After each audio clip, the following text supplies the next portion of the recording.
Perkenalkan, nama saya Ahmad Ghazali dengan NIM 1714311051 dan saya dari kelas malam Teknik Informatika kelas malam ya. Pertama-tama di sini saya akan menjelaskan tentang metode classifier SVM yang dimana ini adalah tugas UAS Machine Learning. Oke, tanpa banyak bicara kita langsung saja apa itu dan bagaimana nantinya penjelasannya. Kita akan lihat contohnya langsung. Oke, ini adalah contoh dimana Google Colab ya. Ini adalah Google Colab.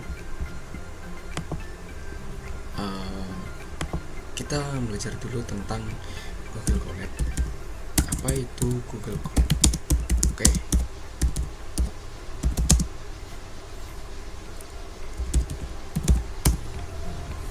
Oke, jadi di sini Google Colab adalah sebuah tools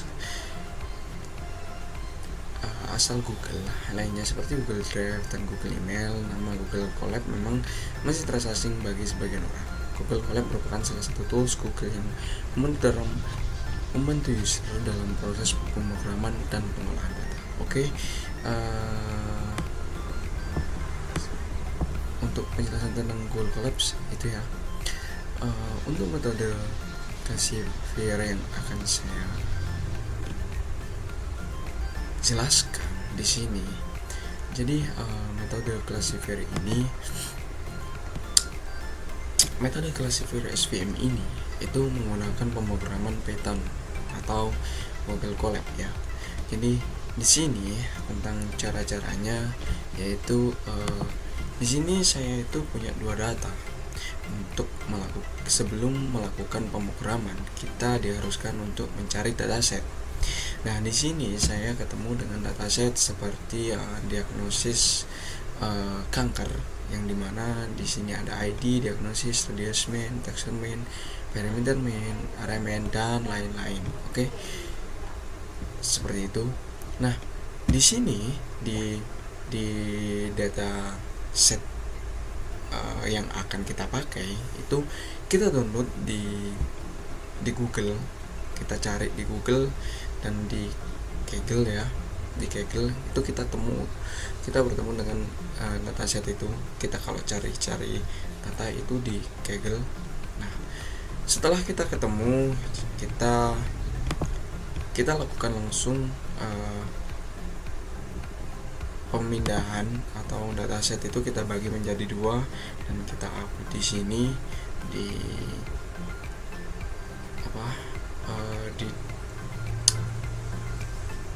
drive yang akan kita pakai di pemrograman selanjutnya. Nah, ini dataset ini kita bagi menjadi dua, yaitu dengan data testing dan data training. Nah, untuk data training ini adalah data lengkap, yaitu berisi tentang 80% data yang ada di data yang sudah kita unduh, atau ini adalah data asli. Nah, untuk data testing ini itu adalah data yang kita gunakan untuk kita ambil 20% untuk tes untuk data tesnya. Lanjut, kita nggak akan berlama-lama karena kita langsung saja ke pemrogramannya. Saya sudah mencoba pemrogramannya, bahwasanya ini sudah berhasil ataupun ini sudah berhasil kita lakukan ya. Tapi kita coba pemrogramannya lagi. Oke. Nah, di sini tuh ada kode atau teks. Nah, kalau kode ya kita lakukan seperti ini. Ini kode. Nah, ini kode, ini kode ini. Nah, kalau untuk teks, ini teks itu ini teks. Ya, kalau semua kita tambahkan teks, itu kita langsung bisa memberikan penjelasan lewat teks ini. Oke, lanjut saja. Untuk pemrograman selanjutnya yaitu metode classifier SVM. Nah, pertama-tama kita itu harus kasih pemrograman seperti ini. kasih apa ini namanya, kode pemrograman seperti ini, from Google Colab import drive. Jadi import itu untuk mengimport data kita di drive itu. Jadi drive.mount content driver ini adalah mount dari Google Driver, atau kita itu minta izin untuk mengakses data di drive kita. Nah, file CSV ini yang kita ambil dari Google Drive yang sudah diupload sebelumnya. Nah, ini untuk trend path, read, ini read ya, drive, my drive, OS, ini adalah folder yang dimana kita taruh data kita. Nah, ini di data ini. Nah, sama kan ya. Nah, kita run, ini nggak akan muncul permission karena sudah terpermission ya, sudah saya berikan akses untuk permission. Jadi di sini ada tulisan drive already mounted at content drive to attempt to forcibly remount call drive. Jadi ini itu sudah memanggil ya, ini tuh sudah memanggil datanya, atau sudah diberikan hak akses izin untuk mengakses data drive kita. Nah, untuk selanjutnya yaitu proses membaca file dari dataset yang sudah disediakan sebelumnya. Nah, untuk awal-awal itu kita import pandas dulu, atau library panda, kode library panda ini. Nah, panda yang digunakan, panda ini itu digunakan untuk membaca file dengan format CSV dengan kode seperti ini, data trend, pd-rate, trend, pad, data test, pd-rate, test, pad. Nah, seperti itu. Lalu untuk selanjutnya yaitu kita ingin menampilkan atribut yang ada pada dataset. Kita run dulu. Nah, di atribut data itu kita punya atribut seperti ini. Yang jelas ada data atribut sebanyak 32 data. Nah, sama seperti ini. Nah, ini data date, ID, diagnosis, min, text termin. Nah ini sama, ada ID, diagnosis. Nah, ini tandanya sudah terbaca data kita. Oke. Nah, untuk selanjutnya kita menampilkan matrix fitur yang terbentuk library NumPy. Di sini digunakan untuk mengubah data menjadi matrix. Oke. Nah, fitur yang akan diproses seperti ini, label data trend. Kita hilangkan diagnosis karena kita nanti akan mencari diagnosis, apakah orang ini dinyatakan sebagai kanker atau tidak gitu. Nah, untuk fitur trend, data trend ini itu kita ambil di sini ya, kita copy semua sampai ke belakang kecuali ID dan diagnosis, kita paste di sini dan kita run. Ini sudah ada sini ya, tapi kita run lagi. Oke. Kita run lagi. Nah, di sini sudah muncul datanya. Kita sudah muncul fitur yang sudah diproses. Oke. Untuk selanjutnya data training dibagi menjadi dua, yaitu satu training set membuat model, validation set atau test sets menguji akurasi model. Oke, ini terlalu bercahaya ya ini ya. Oke, sini aja, nggak terlalu bercahaya.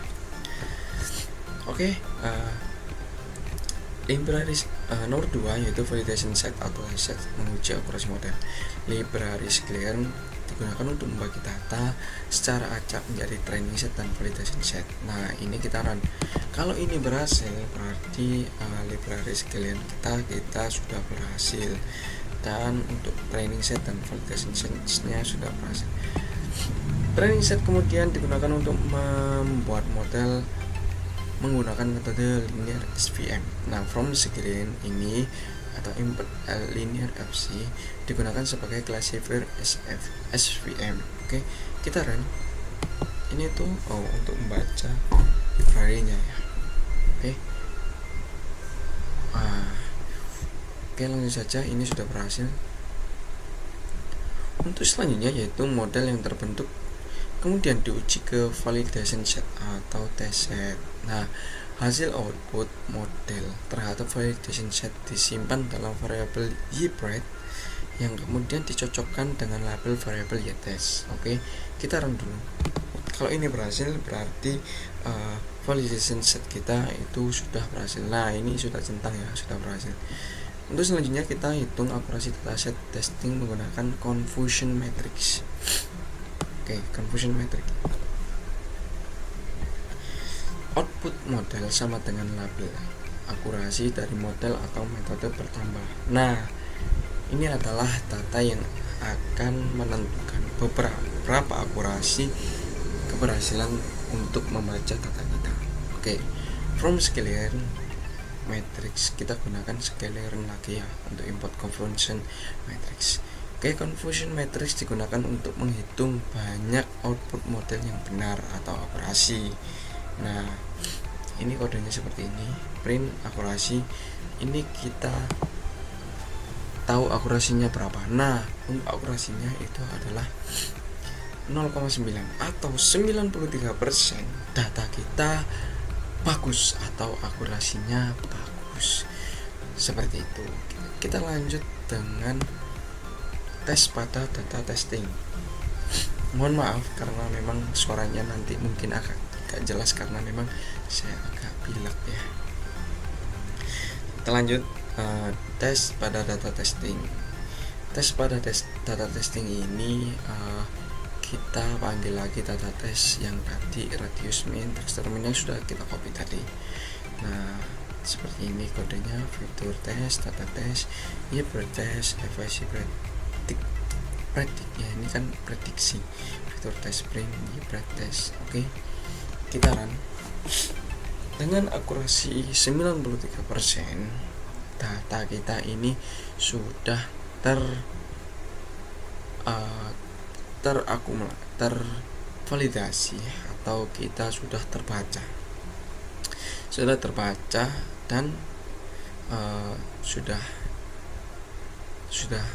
ini MPP kita cocokkan dulu MP. Nah, diagnosis ini kalau M adalah hampir ya atau enggak. Tuh, kalau B dia sudah terinfeksi. Oke. Nah, ini sudah terbaca semuanya dari data tes, dari 20% data tes itu sudah terbaca kualifikasinya seperti ini. Jadi seperti itu, oke. Ya, untuk presentasi saya ini cukup sampai di sini. Kurang lebihnya saya mohon maaf. Wassalamualaikum warahmatullahi wabarakatuh.